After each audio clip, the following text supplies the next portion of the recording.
लिखने पर भी क़यामत है। दांदली दोस की पैदावार, ये हुकूमत क्या हुकूमत है। दोस्तों, सबसे पहले तो मैं शुक्रगुजार हूँ कि आप सब यहाँ PFUJ की कॉल पर तशरीफ़ लाए।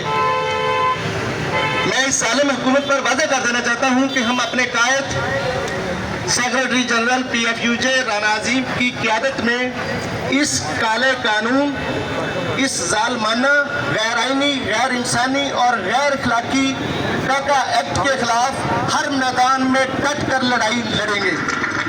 और मैं ताकतवर हल्कों को भी ये बताना चाहता हूँ कि महज़्ज़ब माशरों में आवाज़ें दबाने का रवाज नहीं होता।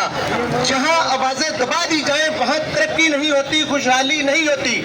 तो वो ये जान लें कि PFUJ आज़ादिया इज़हारे राय की ये जो तहरीक शुरू हुई है, ये लड़ाई हर मैदान में लड़ेगी और डट कर लड़ेगी। आप सब दोस्तों का एक बार फिर शुक्रिया कि आप PFUJ की कॉल पर यहाँ तशरीफ़ लाए।